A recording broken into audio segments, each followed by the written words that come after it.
Hey y'all, this is a video primarily prompted by some comments made by Lucar's 1989.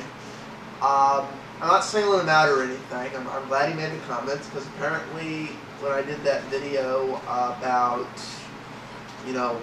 bashing on the iPad apps having inconsistent UI, apparently it came across that I was bashing on the fact that they have different UIs and different developers are trying different things. That wasn't what I was bashing on. So this is just to clarify what I was getting at. I gave some examples, but I'll give some more here. It's the problems with the iPad UI spur from a couple of things. They spur from the fact that Apple didn't work with developers, and for all intents and purposes, they just took the iPhone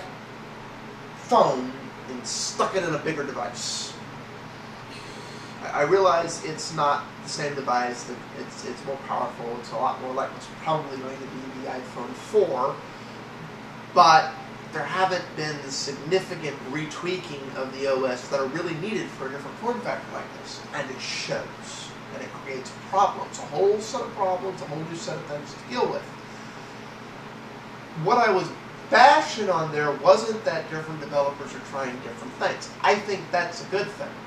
What I was bashing on is one of the steadfasts that Apple and Apple fanboys fall back on when you criticize and say, maybe this marketplace should be a little more open and you should have clearly defined criteria as to what gets approved and doesn't get approved. They bash on, well, we can't open it up because then developers will go do all willy-nilly things and we won't be able to assure a consistent user experience. And Apple fanboys regurgitate this rhetoric. Well, the iPad doesn't have a consistent user experience.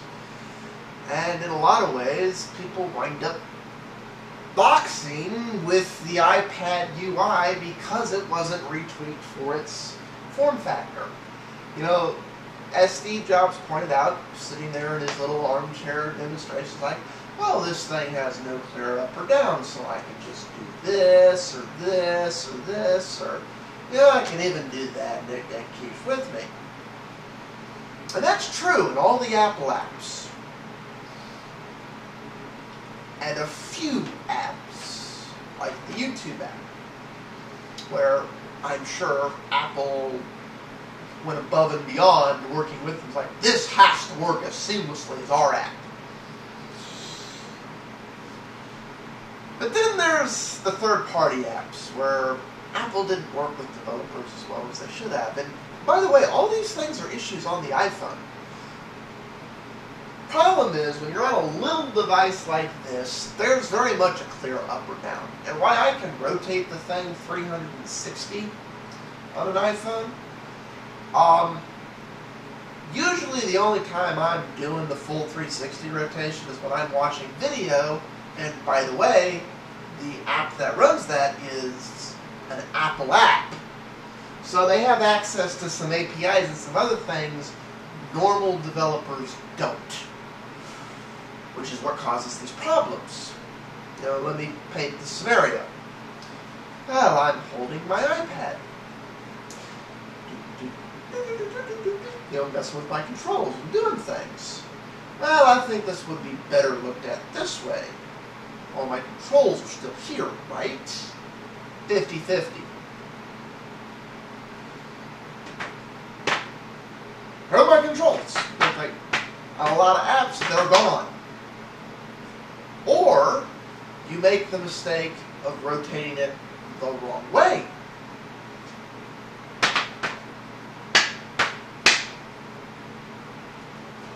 This would not be an issue on an Android device because an Android device has what I like to call a cheat key.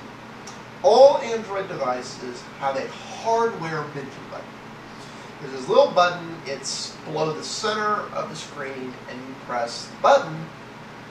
It's like, nope, I didn't press it. You pop up a touch screen menu. That's the thing, like on the home screen it says the standard Android menu. In apps, it's the menu for the app. And that works regardless of orientation. It's a feature that is indicative of all Android hardware, regardless of who made it, and it's a function of the OS, which is why it's indicative of all Android hardware. With a little cheat key like this, the fact that, oh, this doesn't work in some orientations isn't an issue.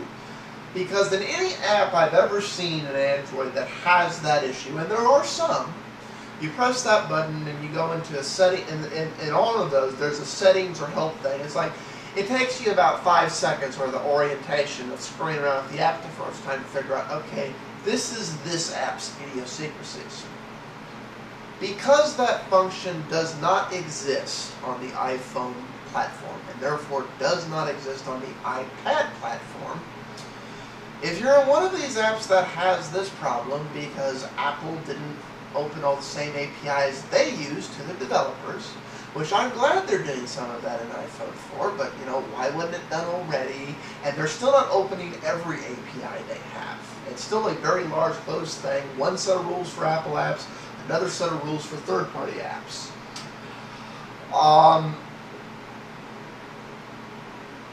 If I'm in an app where there's just some weird continuity like that, where if I'm not holding it the right way, and depending how they wrote the app, that may be landscape, it may be portrait, it's who knows. And it may be this landscape, or it may be this landscape, or it might be this portrait, or it might be this portrait. As to which one, where certain menus and certain things are available. And people are just left to their own devices to figure this out for themselves. You know, this device that's supposed to be completely and totally intuitive to use, sometimes people can't figure out how to use. And this stems off the fact that Apple's locked it down. You know, they haven't provided the same ability to develop for it that they've kept solely for themselves. So my thing is, what the iPad has done, because it's a larger form factor, and little things like I'll be scrolling around, and when I take my finger off, all the controls disappear, because we have to conserve those precious pixels. Except I'm not on a little tiny device anymore, I'm on a great big device, so I kind of want those controls to stay. And that's the things. Basically what the iPad has done is it's shown all the flaws in the iPad platform. It's shown all the things that developers are kept from being able to do, and so on and so forth. Hopefully developers are able to figure out a way to fix these little inconsistency problems and other things. Or, you know, who knows, maybe in iPhone 5, Apple will finally get it through their head, you know, maybe we should open these control APIs up to developers. Maybe that's one of the 1,500 APIs they put in iPhone OS 4, so maybe that will get fixed when OS 4 gets released. But for now, it's a problem. And it spurs off the fact that Apple tried and wants draconian control of the platform. So, hopefully what I was getting on is more clear now. I'm sorry for keep glancing over here. I'm just making sure I'm not going over time because I don't have the clock in front of me like I usually do. But that's what I was getting on. I appreciate any feedback on this. Like, again, I'm not trying to particularly promote Android for this. I'm just getting on what I was talking about. And it, like I said, it's what I was getting at is, if this draconian control isn't keeping problems like this from happening, which is one of the big reasons they preach for it, then why have it at all? It's like it's actually causing the problem you claim it's going to fix.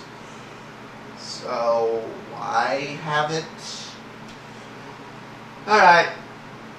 Hopefully that clarifies it up. Peace out all.